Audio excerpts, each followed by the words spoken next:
কাজিৰঙাত মন্ত্ৰী হিমন্ত বিশ্ব শৰ্মা বুজ ললে কাজিৰঙাৰ বান পৰিস্থিতিৰ অতুল বৰাক লগত লৈ নাৱেৰে প্ৰৱেশ হিমন্তৰ কোভিড যুদ্ধৰ মাজতো কাজিৰঙা ৰাষ্ট্ৰীয় উদ্যানৰ প্ৰৱেশ বিত্তমন্ত্ৰী হিমন্ত বিশ্বৰ উজনি অসম ভ্ৰমণ কালতে সতীৰ্থ মন্ত্ৰী অতুল বৰা সহ নাৱেৰে প্ৰৱেশ কাজিৰঙাৰ অন্তৰ্ভাগত বন শিবিৰৰ পৰা পৰিস্থিতি অধ্যয়ন কৰি হিমন্তই ক'লে এনেদৰে কাজিৰঙাত এতিয়া আমি যেটো আইল্যান্ডত আছো হাইল্যান্ড এটা ফৰেষ্ট ডিপাৰ্টমেন্টে বনাইছে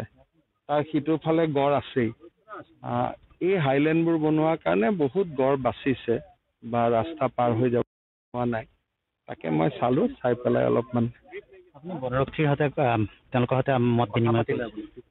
মই তেওঁলোকৰ আৰ্মছ বিলাক অলপ চালো তেওঁলোকৰ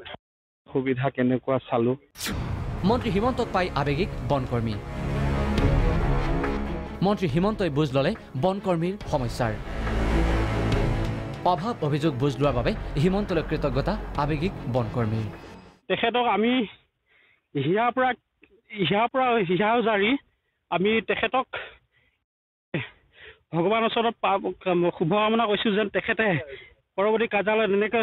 চলাই যায় আমাক গোটেই কাৰ্য প্ৰণালীখিনি বহুত ভাবি আছিলোঁ ছাৰৰ কথা ছাৰৰ প্ৰতিটো কাৰ্য প্ৰণালী আমাৰ হৃদয়ংগম হৈছে ছাৰে যাতে ভৱিষ্যতৰ চিৰিত তেনেকৈ আগবাঢ়ি যাব পাৰে আমি সদায় ষ্টাফৰ ফালৰ পৰা ভগৱানক প্ৰাৰ্থনা কৰি আছোঁ বৰপেটাৰ বান চালে মুখ্যমন্ত্ৰীয়ে বৰপেটা জিলাৰ বান পৰিস্থিতি অধ্যয়ন মুখ্যমন্ত্ৰীৰ খুৱে বাৱে ৰঞ্জিত দাস আৰু কেশৱ মহন্তক লগত লৈ সৰ্বানন্দ সোণোৱালে বুজ ললে বজালী পহুমৰা নৈৰ ভগ্ন মথাউৰি উপস্থিত হ'ল বিদ্যা মন্দিৰ হাইস্কুলৰ শিবিৰতো কোনো জিলাত খাদ্য সামগ্ৰীৰ পৰা যাতে বানাক্ৰান্ত বঞ্চিত নহয় সেই ক্ষেত্ৰত গুৰুত্ব দিলে মুখ্যমন্ত্ৰীয়ে বহুবাৰ ৰিভিউ লৈছে প্ৰতিখন জিলাৰ উপায়ুক্তৰ লগতে অন্যান্য বিভাগৰ মুৰব্বীসকলক নিৰ্দেশ দিছোঁ যে কোনো ৰিলিফ কেম্পত কোনো বান আক্ৰান্ত লোকে